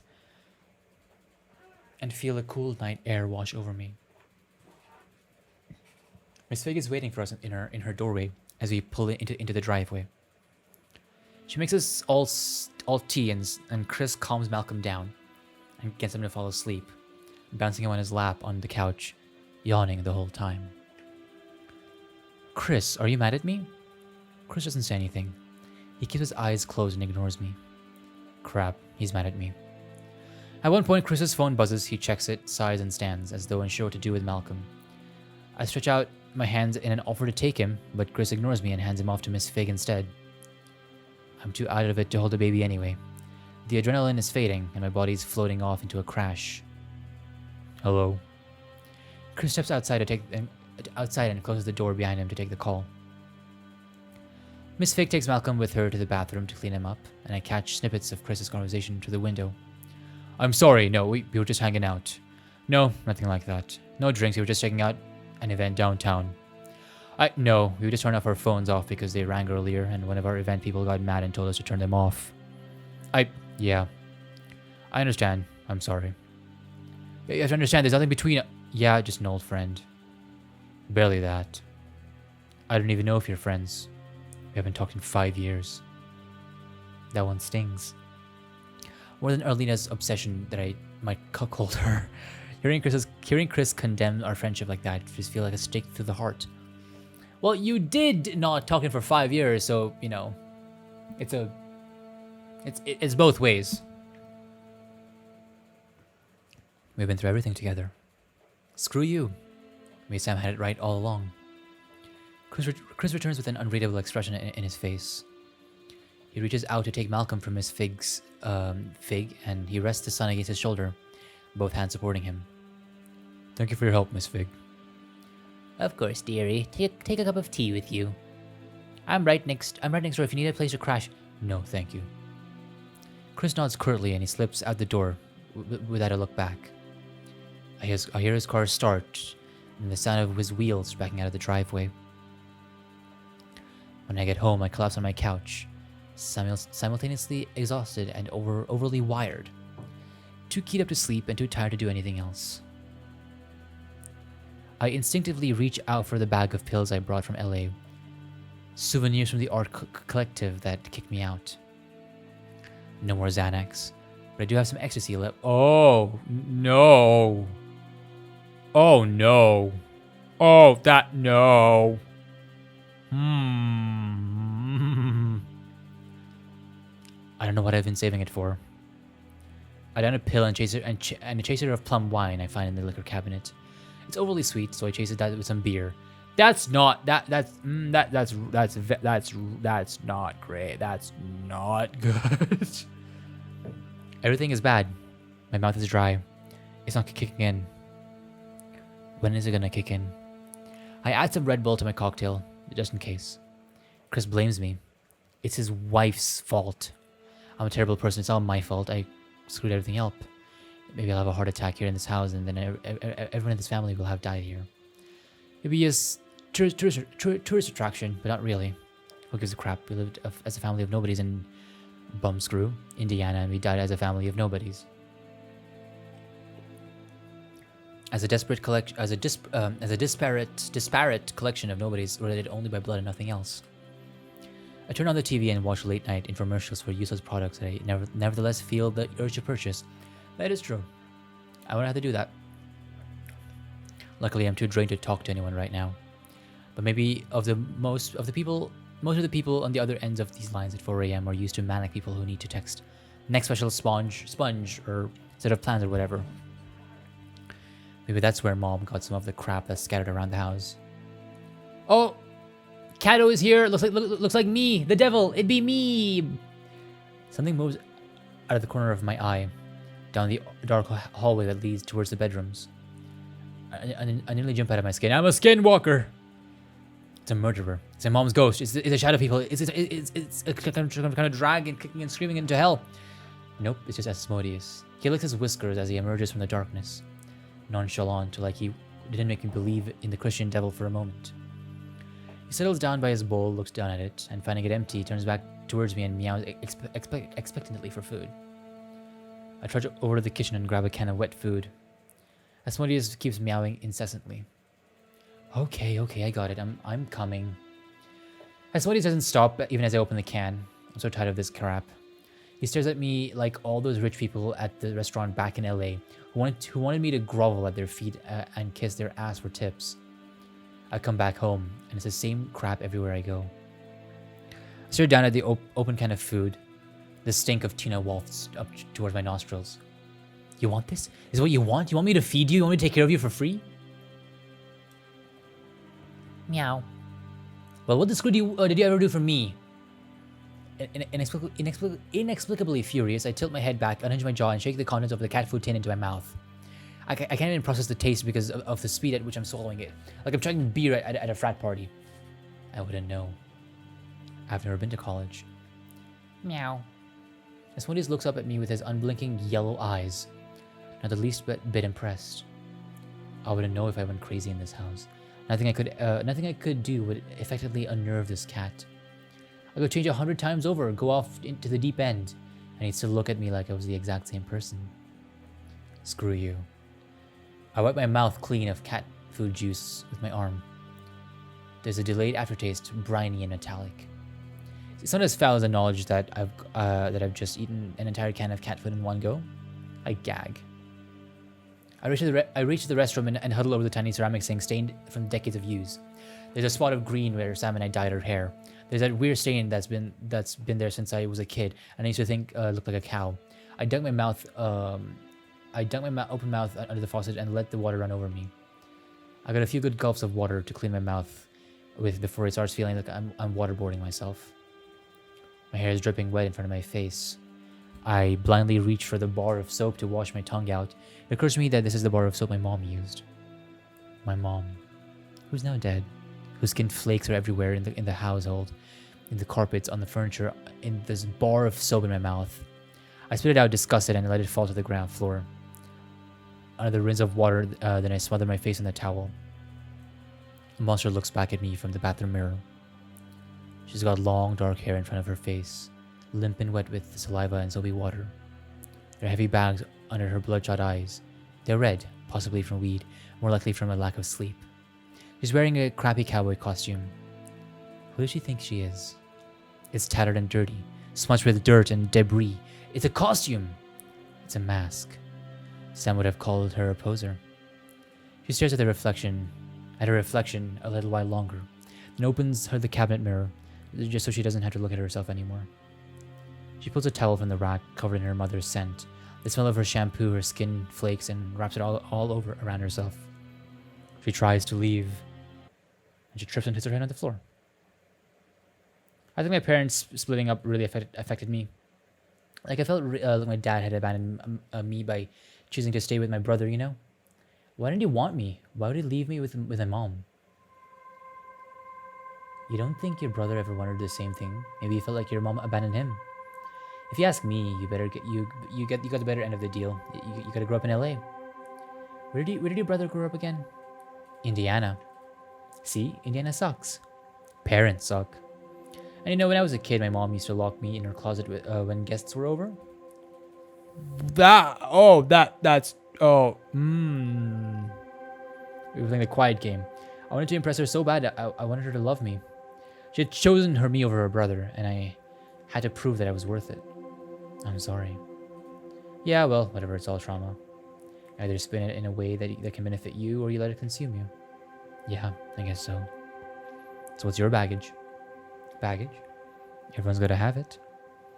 I don't know, I guess. Well, my mom wasn't violent, but my dad was. He got mad when he was drunk, and he was drunk a lot. He'd break crap. He let me and my mom. He hit us a couple of times, mostly when I was younger. Then I learned to stand up for myself, and I learned I could just hop on a bike and get the heck out of there when he had his episodes. He never tried to stop me. And he never confronted me about it when he was sobered up either.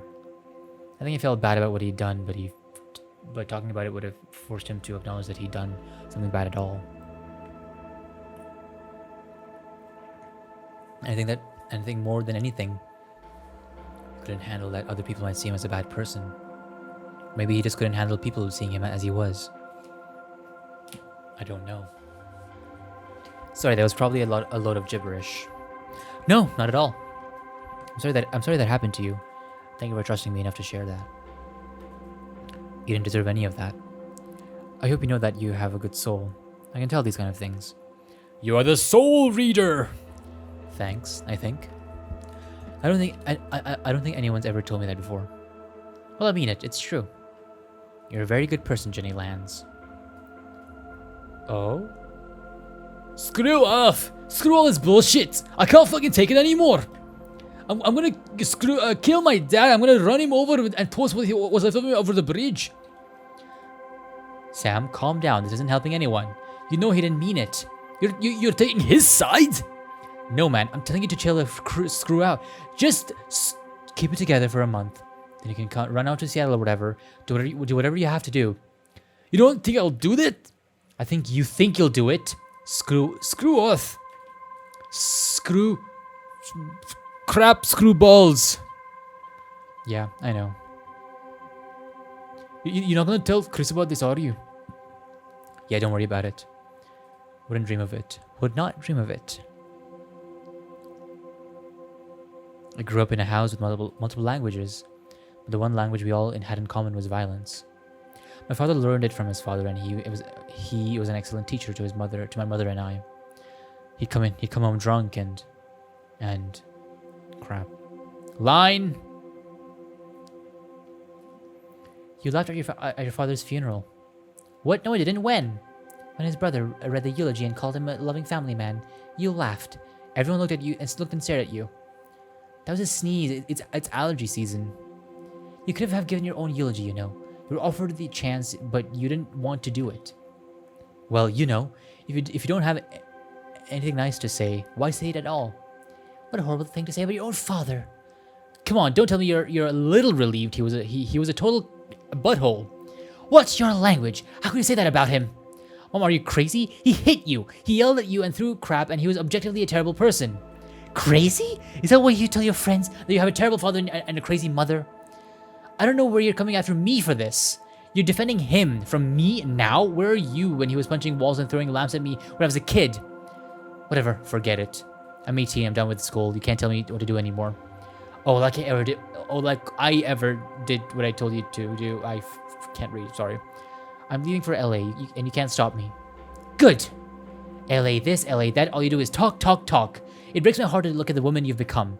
I wish you would go already. Get out of my sight and spare me the heartache. Fine, I'm sorry it's so hard for you to see me. Your own child. I can't stand seeing your hair like that. It makes me look. It makes you look like a boy. You have to stop cutting it. You'll never be an actor with hair like that. Well, you don't have to. You don't even want me to be an actor, so you should be happy for me. Have I ever told you how much I love your hair? Yeah, my parents hated it. Hated it. But I like it. I love how butch it is. I think it's hot.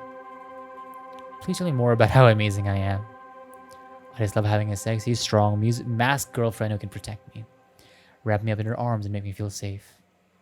I think I can make you feel more than safe. Oh. I love you guys, you know that. Yeah, he went from Scottish to Russian. I think about you all the time in Seattle, and you better think of me too. Huh. This isn't goodbye just yet. We still have a solid week before graduation. This is good. He got his deep voice after he turned 20. Okay. I know. I just wanted you guys to know how much you mean to me. Oh well, I love you guys. No matter what happens, whatever we end up. What if he becomes starving hobos, tweaked out on meth, and we have to murder and steal just to get our next hit? Even then. You love me even if I was a murderer? Yes, even if you were Freddy Krueger or the hockey mask guy. The hockey mask guy. Guy, please put some respect in Jason Voorhees. Oh, I can't say words. You had to say it too, Jay. Say what? You know it's the last night. Oh, come on. Don't make me seem like the butthole if I didn't say it. Say it. Say it. Fine. But only if I might never see you guys again. I guess. Gun to my head. I could admit that I wake up from my sleep, if you can even call it that. I don't know what time it is. It's so dark. Is it the same day or the next night? I feel terrible. I don't know why. I don't know why. I don't want to know why. I want to forget. Asmodeus mows plaintively at my feet as I trawl through the liquor cabinet. I open a can of Fancy Feast and set it to the floor beside him. That shuts him up. I open another can, then another and another until there are 6 cans open on the floor. Asmodeus blinks up at me like there's something wrong. I'm too busy looking for anything with an alcohol percentage above 50% to care. I get out my baggie of pills and I down the rest of the contents with a swig of liquor and a few more swigs for good measure. With the blunt end of a kitchen knife, I crush my last tablet and do a line directly off my childhood kitchen counter. Oh my gosh. That should tide me over until the rest kick in. The crash will be hell, but that's a problem for later, Jay. Out of the corner of my eye, I spot the Halloween costumes I bought. Well, hello there. Pregnant nun. Tired. Been there, done that. Sexy devil is new. Not my usual style. I tear open the package and stare at the cheap, flimsy fabric, the hard, inflexible tail. I strip down to in my living room and wriggle myself into the costume. In the bathroom, I go on a hunt for mom's makeup. I have no idea what I'm looking for. I've flirted with some basic eyeliner in the past, but not and usually it's done me for me on set, or by Desdemona. Crap! I just grab what feels familiar and try to trace my eyes. I don't know what I'm doing, but the drugs are starting to kick in, and I'm pretty sure everything I do is amazing. A woman I don't recognize looks back from me through the mirror. Oh. So it's a drug kick and the music went wonky. That's pretty cool the way that's been done. Okay. I want to ask her to dance. I want to be her. I want to be other people. I want other people to see me as her. I'll gargle my mouth with mouthwash. No time to brush my teeth. I'm in a rush. Where to? I can't say yet. I just know I've got places to be. I brush my hair out of my eyes and try to arrange it neatly behind my ears. I'm still not used to it being this long. I scavenge the bathroom cabinets for hair product. If it smells good, it goes on. Thank God for mom being a hoarder. It turns out these objects all did turn out to have a use. Before I head out, I grab a fur coat that mom bought ages ago and never wore. She claimed that it was a real mink. She hated that they were so cute and she couldn't stand to see the animals suffer. But also that was the cost of luxury, and my mom never expected beauty to come without a price tag. I slide into my tennis shoes barefooted. I don't bother locking the door behind me. What is there even to steal? I get out of the driveway before realizing I don't have any transportation. My car's in the shop and I left the lawnmower at Chris's house. Crap, Chris. I screwed it up, but I'm gonna make it right. I open the garage door and toss aside mom's old garbage, coughing as the dust comes up from the tarp covering the bike. Oh no.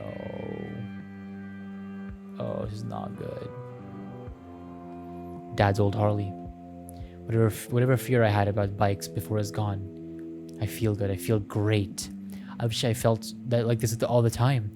Of course I can ride a motorcycle. It's baked into my brain. My blood? I hoist my body onto the bike. The empty streets loom out in front of me. Orange street lamps twinkle like the light from a beautiful sunset. The engine roars to life. I'm gonna fix everything. Oh God. I ring the doorbell once, twice, 3 times in rapid succession. When no one comes to the door, after 10 seconds, I rap impatiently on the door. A light comes on in the upstairs in the bedroom. Chris, it's me. I came to apologize. I rap again on the door. I press the doorbell. It's loud, but is it loud enough? What if it's only loud on the outside, but not on the inside? These stupid doorbell companies want to trick you. They know there's no way to test a doorbell from the inside. They're here to screw us force open the door by new doorbells. What do you want? And that happens. No! No! No! Wait, ignore? Wait. Can I roll back quickly? Save. What do you want? Ignore. All right. Okay. Wow. All right. Chris looks like he just woke up. He kind of certainly did. That's fine. That's fine. This wouldn't be the first time I showed up at Chris's house in the middle of the night. I used to show up at his window usually after Dad had an episode. He'd help pull me in, and I'd crash on the beanbag in his room. I probably left my skin flakes all over it. Did he know that? Did he like that? Chris, I'm sorry. Chris stares at me like he's expecting me to say more. I hadn't thought of it. I hadn't thought this far ahead. Okay, for what? Everything. I'm sorry I screwed it all up. You're gonna have to be more specific. Just everything, okay? For being a screw up, for being a terrible person, for being me. I'm sorry. Chris rubs his temples. Are you high? Are you drunk? I can smell the alcohol on you. I don't know. I'm so sorry. I screwed it all up. You keep saying that. Is it about my sister? Yes, probably. What do you know? Did she mention me? What did she say? Chris hesitates. I reached out to her last night through Instagram. I mentioned that you were back home. I nod breathlessly, waiting for him to continue. First of all, you never told her you knew me? Why? Did you know that the whole time she was my sister, or did you find out later? Why would you keep that from her? I nod frantically, robotic even. Yes, I'm sorry. That was screwed up of me. Then there was a whole list of stuff she sent me. None of it good. I'm still nodding. Why am I nodding? She says you get high all the time and were verbally abusive towards her. You threatened to kill yourself several times. You cheated on her with other girls and guys. And you locked her in a closet at some point because guests were over? I thought to myself that doesn't sound like the Jay that I knew. I'm not sure that you're the same person I remember. Or maybe I never knew you at all. So is all that stuff she said true? Yes. All of it's true. Or some of it's true. Is any of it true? I don't remember. But I know that I'm a bad person, and this all sounds like something a bad person would do. This must have been me. Desdemona saw the true me, the me that I can't even see in the mirror, the me that everyone else sees when they look at me. No one in my life hangs around very long. Yes, I think so. What do you mean you think so? Yes. I'm sorry. I'm a terrible person. I don't know why. I don't mean to be, but I am. I can't help it. I say it's in my blood, but I think that would sound like I'm not taking full responsibility for my actions. And I want you to know that I am. I am taking full responsibility of my actions. It's all my fault. I know. I'm sorry. Is that a siren in the distance? No, just some crickets. Chris studies me for a long while. I don't know what he sees. I don't know what I want him to see. He hasn't commented at all on my stupid outfit and makeup and what I did when I did all this for him. Please look at me. Please don't see me. I love you. Chris's expression softens just a fraction. He loves me. He said he'd always love me. I love him. I couldn't make myself love him. I couldn't make myself love him. I love him so much it hurts. I love him more than I ever love myself. He could love me more than I ever loved myself. More than I would ever deserve. Jay, I think you need to get some sleep. Do you believe me? I think we should talk about this in the morning after you've sobered up. But I can't. I can't go home. I feel the ground sway under me. There are always earthquakes in LA. You can tell because everyone in the city tweets about it. Sometimes I don't feel the shake itself, but you know it happened because of other people talked about it. That's how you know it was real. Please, can I stay with you just for tonight? Jay, I have a 1-year-old that's sleeping upstairs. My wife is coming back tomorrow morning. His son is 13 months old. 13 months. He was born 13 months ago. Chris and Arlena slept together 22 months ago. They were married before that. Did he mention when? I can't remember. They started dating as soon as I left. It was morning. She was there. I wasn't. How could I compete with that? He doesn't love her. He loves me, but he loves her, and he doesn't love me. Please. Please, Chris, I can't go home right now. I love you. I've loved you since high school. When I said when I said Sam loved you, I meant myself. All this time, I never should have left. A piercing pain shoots between my eyes. I wince and stagger back, clutching the bridge of my nose. Chris reaches out a hand to steady me by the shoulder, and I follow the momentum, pressing forward and into his space. It's like the guy I used to screw. Masculine energy so close to me, unfamiliar. It's disconcerting to be aware of another person's body. Their smell, the chafe of stubble against skin, their flakes of skin constantly peeling off, leaving a residue everywhere they go. Inescapable. I lean in and I kiss him. Chris's hands is steady compared to the reeling world. The tips of his fingers graze against my waist. I want him to touch me. I need him to hold me. Commit. Come closer. I can give you what you want if you'll give me more. Please. Please love me. But please don't look at me. Chris pulls away from the kiss slowly, eyes fluttering. That was a car sound in the background, I mean, in the game.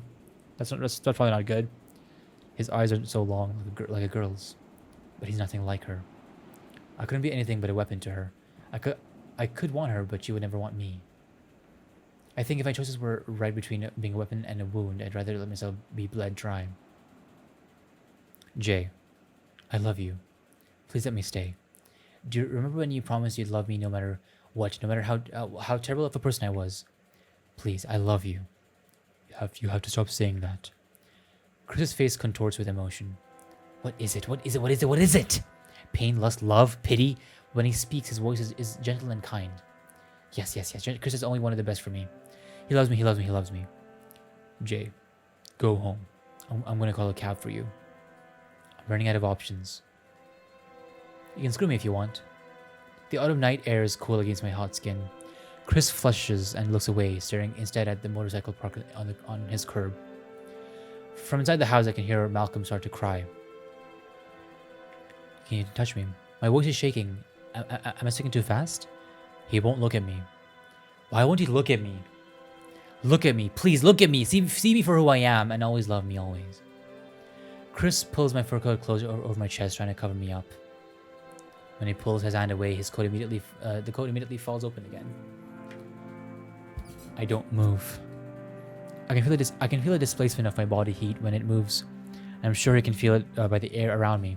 How I'm burning up. I'm gonna go inside and order you an Uber back to your place. Chris speaks slowly and calmly, like he's speaking to a wounded animal. He used to use his voice on Sam, whenever Sam was having one of his moments. Sam loved him. How did Sam feel when he heard his voice? How am I supposed to feel? Chris closes the house door behind him. I don't move until the polyester hem slips from my fingers, covering me once again. I keep waiting for him to return. I knock on the door several times, but he doesn't answer. I don't know how much time passes. Eventually, I hear Malcolm's cries die down. The light in the bedroom goes out.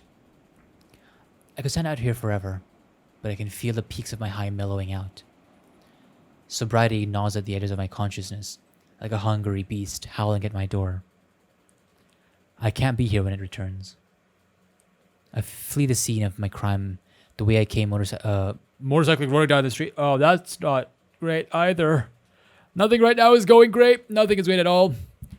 I don't know where I'm going. The street lamps pass me in a blur of gold.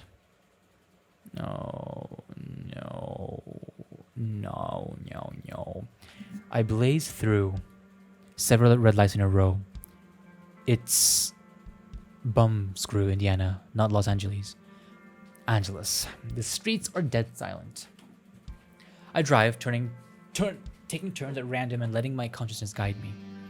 I don't want to think. I don't want to exist. I want to be at the mercy of my neurons. I want to be a single-celled organism motivated entirely by the uncontrolled firing of synapses. An amoeba who doesn't have to be a good person. An amoeba who doesn't have to be anything.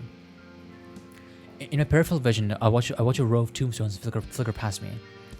I'm back at the cemetery.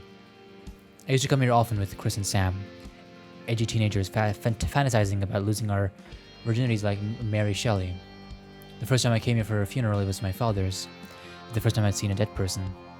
His face was waxy and peaceful, all the rage and pain and guilt he'd felt in his life just washed away. Was it a trick of the morticians, or had he really found a way to be absolved? My mother's funeral was last week. I didn't cry at my father's, and I didn't cry at hers. People offered me their condolences, but I didn't need them. They must have thought I was heartless. But I saw Dad's brothers and sisters and come up from Indianapolis for his funeral, and they didn't cry either. So I guess I was just born that way. I spin the bike into a turn.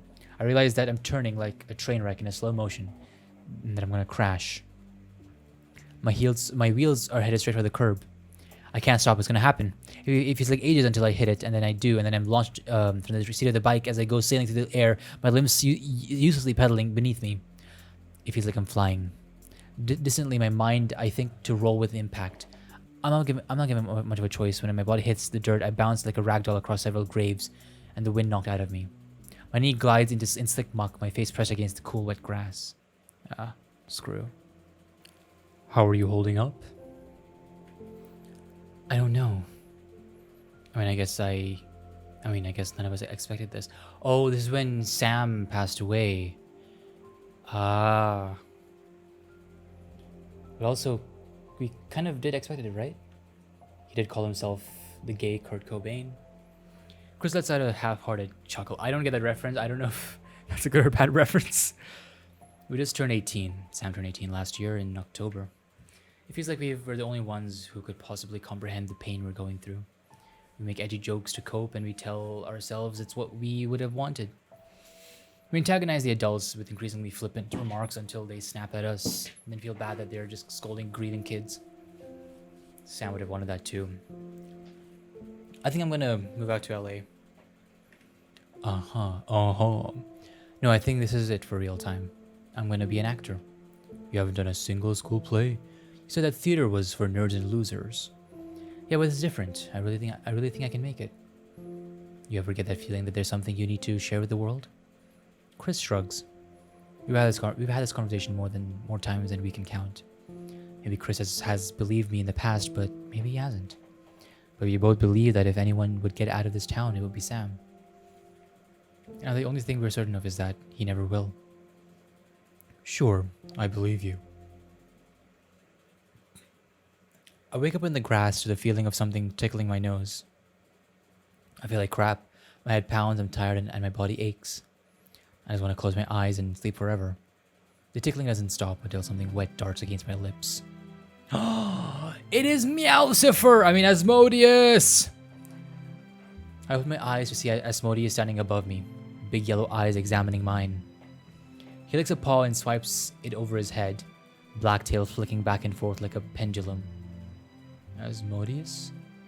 How did you even get all the way out here? Asmodeus cocks his head. Meow.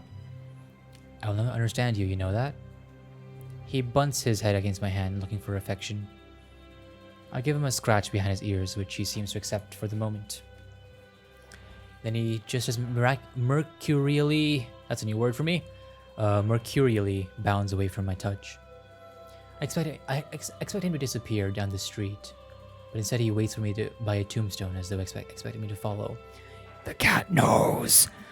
The cat knows things. This music reminds me of something. I don't know what it is. I think it's a movie?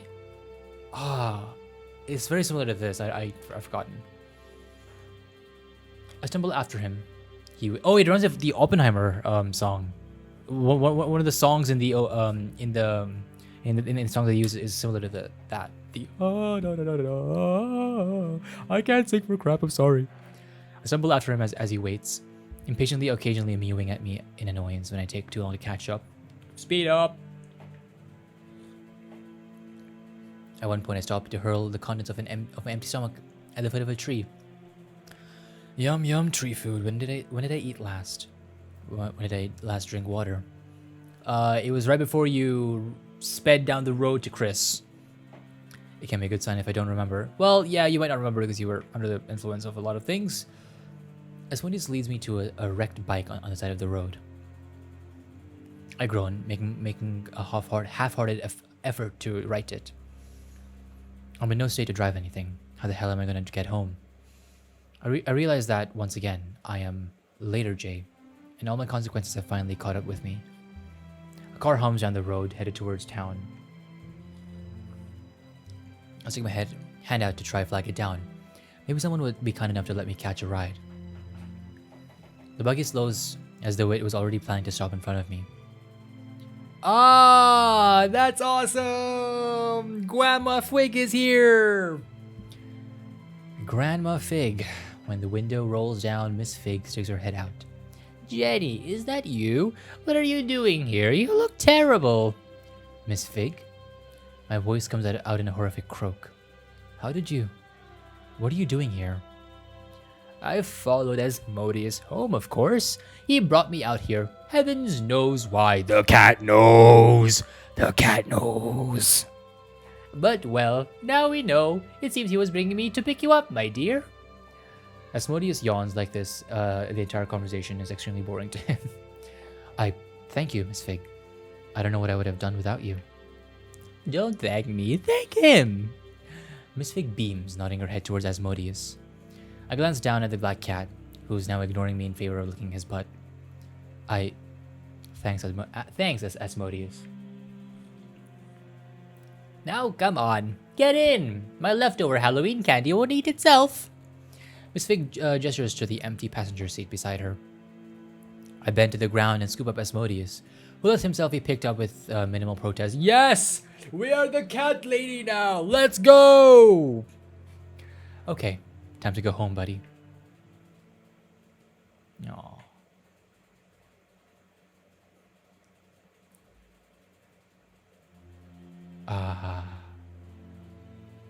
Damn. That was awesome. That was awesome. I normally don't play games that are more serious in topics like this. I mostly play horror or like some psychological kind of horror kind of thing. But these kind of things are real and it's in the world and it's hard.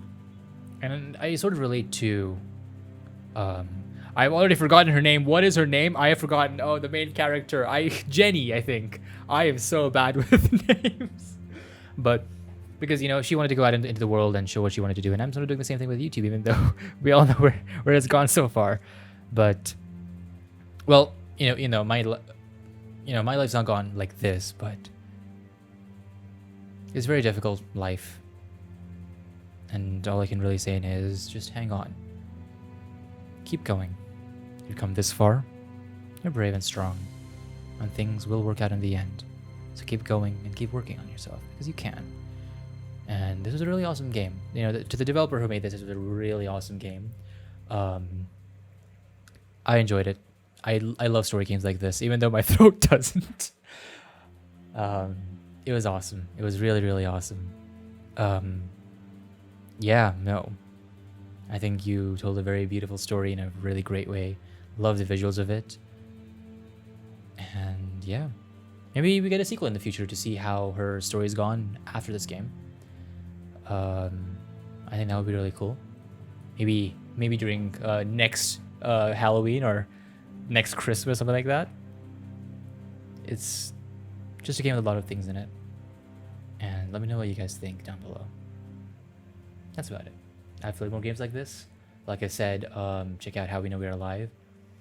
And yeah, take care of yourself. I'll see you in the next video. Goodbye.